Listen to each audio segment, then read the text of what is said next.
Hello and welcome to all you Pisceans. This is your monthly horoscope, the first month of 2020, January. And remember, these are general horoscopes, so only take what resonates with you. Let's get started. Now, first of all, I'm going to start with something that's very enjoyable. And that is, although there are major stuff going on a global level, so to speak, for all the signs, what is in particularly very interesting for the Pisceans is that Venus is going to shift into your sign around the midst of the month. And this is nice. This is very, very nice and very, very good and very, very soft, gentle energy. And it's also going to conjoin with Neptune at the end of the month, and it's also going to square to Mars. So when you're one of those Pisceans who has been saying, romance lately, it was like, where was it?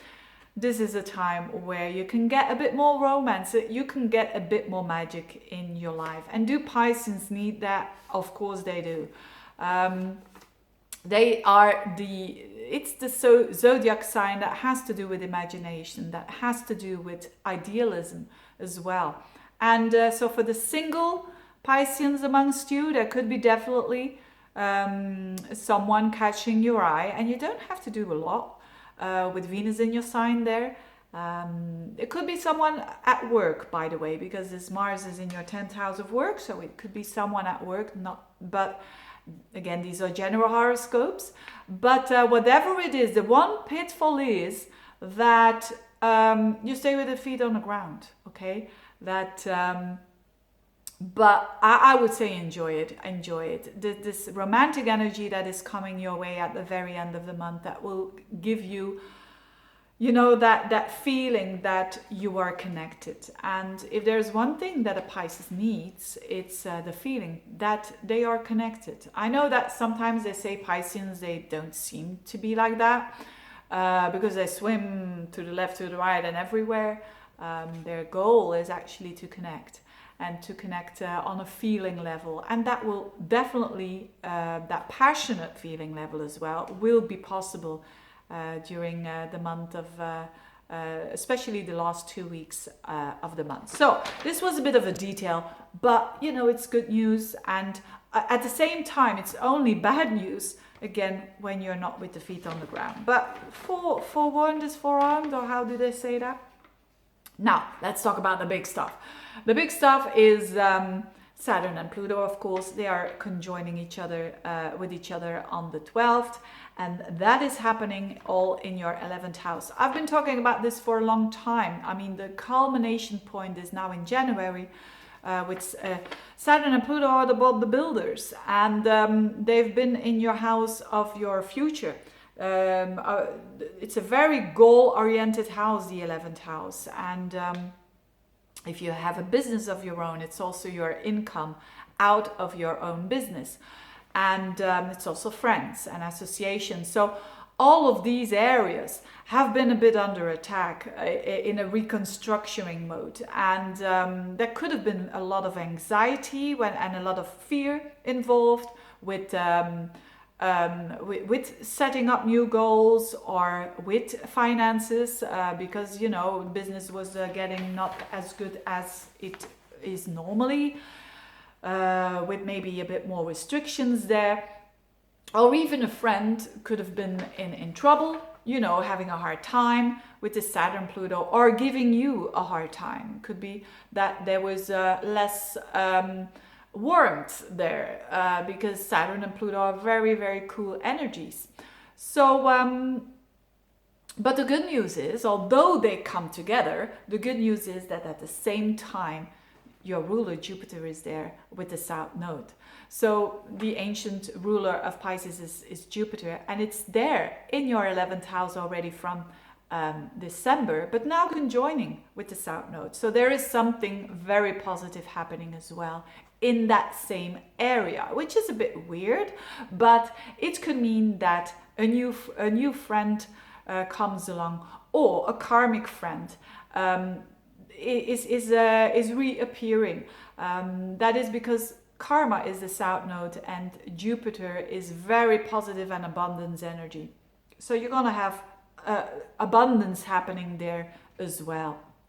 So this could be very, very supportive for you, a friend that that can give you very professional support, but that can also give you support in a bit of a fatherly way almost, because it's Capricorn after all. It could also mean that you that there is out of the blue a new way of how you earn your money when you have a business of your own, and that there is new money coming in, which is a good thing, right? And which is very, very interesting, especially when you had a company of your own and it has been quite stressful. This is good news. On another level as well, it's your goals for the future. There could be out of the blue coming a new goal that you have here, and that will give you a lot of support and a lot of positive energy and a lot of hope as well. So it's very nice to have Jupiter there. If you have been not social at all, you know, Saturn and Pluto in the 11th house can suggest isolation as well. So if you've been saying, you know, during circumstances I haven't been able to get along with other people or to even connect with other people, this is shifting because of the Jupiter with the South Node. That there could be again a reappearance of connection with friends, and very Jupiterian kind of friends. So maybe friends from abroad because it's Jupiter, but also friends who have the best interest in you, who are going to be very uplifting for you, and interested in you growing and in you doing well. So very nice indeed, and very interesting energies there. Again, it's for you not the most life-changing energy that is happening, but it's very gentle. And last but not least, the eclipse. There have been happening eclipses for a long time in Capricorn and in Cancer, but there's another one now on the 10th of the month, and that is in your 5th house, the moon with the North Node.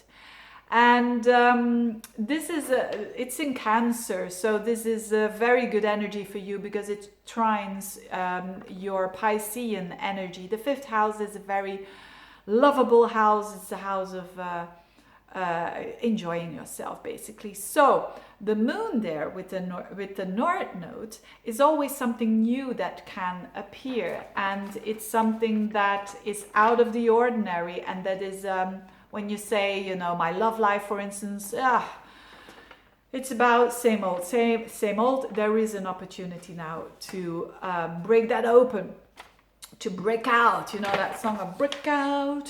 Do you know that song? Well, it's a lot about that on a heart chakra level.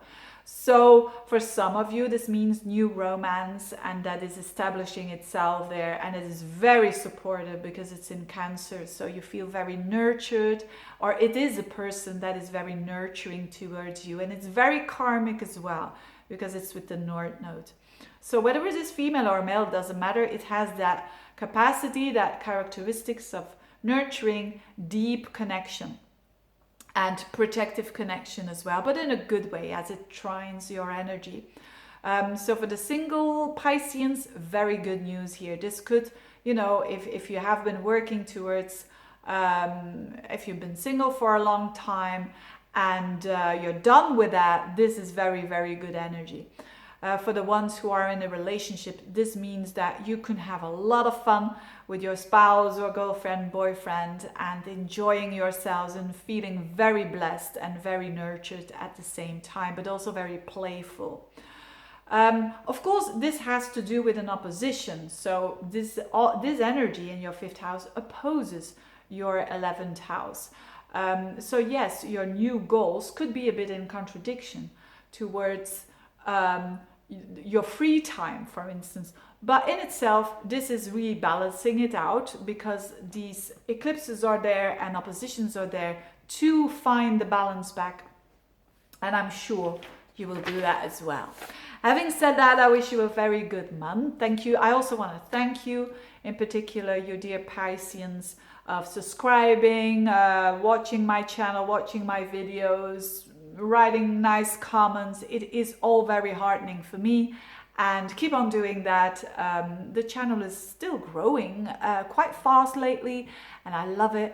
And that's thanks to you. So, and that gives me energy to keep on going and to put effort into these videos. And thanks a lot. I wish you a very good month, and see you again next month. Bye bye.